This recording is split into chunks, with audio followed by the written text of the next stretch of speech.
Have you ever noticed how two people can live the same life, experiencing almost identical circumstances day in and day out? It's a fascinating and sometimes frustrating thing to observe. And yet, one feels deeply fulfilled while the other feels constantly empty. One person sees beauty and opportunity, while the other only sees struggle and lack. They have the same job. They navigate the same relationships. They face the same struggles. On paper, their lives are a mirror image, but internally, they are worlds apart. What creates this profound difference? It often isn't luck or destiny or some secret advantage. It's perspective. It's the internal lens through which we choose to view our world. And one of the most powerful ways to adjust that lens is through the practice of gratitude. Now, I want to be very clear. Today, I'm not talking about the toxic, just be positive kind of gratitude, the kind that dismisses real pain or forces a smile when you feel like crying. That's not helpful. I'm talking about a deeper, more authentic practice, the kind that rewires your brain, softens your heart, and helps you live a happier, healthier, more meaningful life, even when things aren't perfect, especially when they aren't perfect. It's about finding the solid ground beneath your feet, even when the storm is raging. In our time together, we'll explore what this transformative practice really looks like. I'll share how gratitude actually works on a neurological level, some simple daily practices you can start today without feeling overwhelmed, and a personal story that might feel very familiar to you. A time when this practice was the only thing that carried me through. So if you're feeling tired, if you're in a season of healing or rebuilding, or if you're just quietly hoping that life will feel a little lighter again, this is for you. This is an invitation to find strength not by ignoring the darkness, but by learning to see the light that exists alongside it. Let's be clear about what gratitude is and what it isn't. It's not a magic wand that makes problems disappear, and it's certainly not toxic positivity. Gratitude isn't pretending everything is okay when it's not. It's not about forcing a smile while you're feeling overwhelmed or plastering over genuine pain with hollow affirmations. That's bypassing your feelings, and it doesn't work. Instead, true gratitude is the quiet, courageous act of acknowledging the whole picture. It's choosing to notice what is still good, what is still here, even when something hurts. It's holding space for both the difficulty and the beauty, without letting one cancel out the other. It's the difference between saying, "I'm fine" when you're not, and saying, "This is hard, but I'm grateful for the friend who listened to me today." To understand why this is so powerful, we have to look at our own biology. Your brain is wired for survival. It has a built-in negativity bias. It constantly scans for danger, loss, rejection, and fear, because once upon a time, that kept our ancestors alive. That instinct was essential for spotting a predator in the tall grass. But today, in our world of emails and deadlines, that same wiring often keeps us stuck in unhelpful patterns. Overthinking every little mistake, comparing our lives to curated online highlight reels, replaying painful memories on a loop, living in a constant state of low-grade anxiety about the future. Gratitude gently interrupts that loop. It's like a mental circuit breaker. The science on this is compelling. A consistent gratitude practice is shown to lower stress hormones like cortisol, calming your body's fight or flight response, increase dopamine and serotonin, the feel-good chemicals that lift your mood, improve sleep quality because you're training your mind to focus on positives before bed instead of worries, strengthen the immune system over time, deepen relationships by fostering connection and appreciation, and it increases long-term happiness, not just a fleeting moment of joy, but a more resilient sense of well-being. But here's the key, the most important thing to remember. Gratitude doesn't erase pain. It doesn't take away the struggle. It simply helps you carry it without being crushed by it. It gives you a solid place to stand, even when the ground beneath you feels shaky.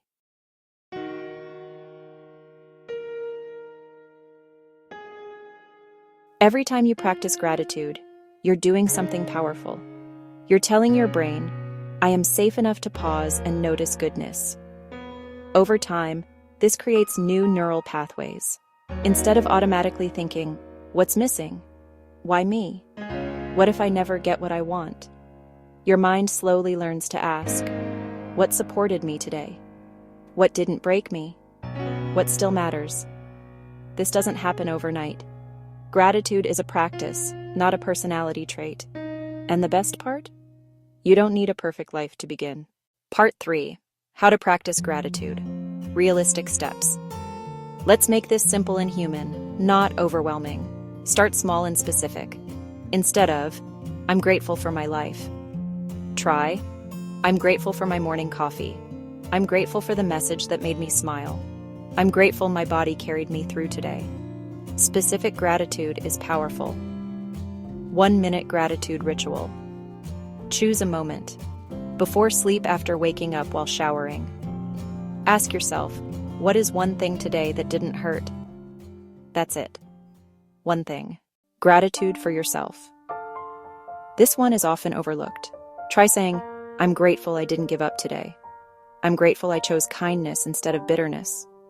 I'm grateful for my courage to keep going. You deserve gratitude too. 4. Gratitude during pain. This is advanced but life-changing. When things are hard, don't say, I'm grateful for the pain. Say, I'm grateful for what this pain is teaching me. I'm grateful for the strength I didn't know I had.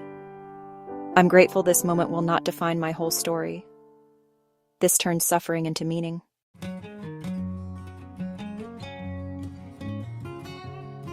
I want to share something personal because I think it's important to be honest about how hard this can be. There was a time in my life, not too long ago, when everything I dreamed of, everything I had built my identity around, felt like it collapsed overnight. It wasn't just one thing, it was a cascade. Plans I trusted, that I had meticulously laid out for years. A future I imagined with such clarity I could almost taste it. And a version of myself I was so sure would exist by now. Confident, settled, secure. All of it just vanished. I woke up every single day with a tight chest, my mind a relentless loop of replaying conversations, analyzing every mistake, wondering, why wasn't I enough? What if I never get another chance? The silence in my apartment felt deafening. In that state, the idea of gratitude felt like a cruel joke. How could I be grateful for anything when the very foundations of my world had crumbled? It felt impossible, insulting even. So I started small, impossibly small. I didn't feel grateful for love because my heart felt broken. I didn't feel grateful for the future because it looked like a terrifying blank void. But I could, on most days, say, I'm grateful I woke up today, even if waking up hurt. I'm grateful for my breath, feeling it move in and out of my lungs, a simple anchor in the storm. I was grateful for the warmth of the coffee mug in my hands, for the single, quiet moment in the afternoon when my mind finally rested. Slowly, and I mean over weeks and months, without forcing happiness, something shifted. It wasn't a lightning bolt. It was more like the slow turning of a heavy ship in a vast ocean. I remember one particular evening, feeling that familiar wave of panic rising. But this time, instead of drowning in it, a tiny thought surfaced. I'm grateful I have a safe place to feel this. It didn't stop the panic, but it held it. It created a sliver of space around the pain. That was a turning point. I stopped living only in what I had lost and started noticing what was still alive in me, right here, right now.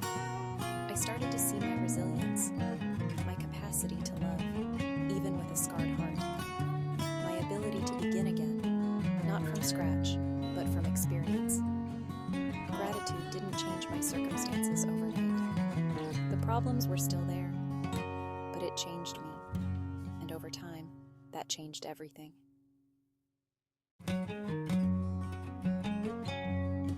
This is what leads to a truly meaningful life.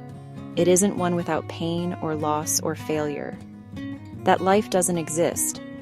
It's a life where pain doesn't erase beauty, where our cracks aren't something to be hidden, but are seen as part of our story.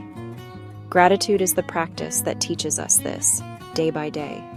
It teaches us that joy and grief can coexist in the very same breath, that healing isn't a straight line to a finish line, but a spiral of progress and setbacks.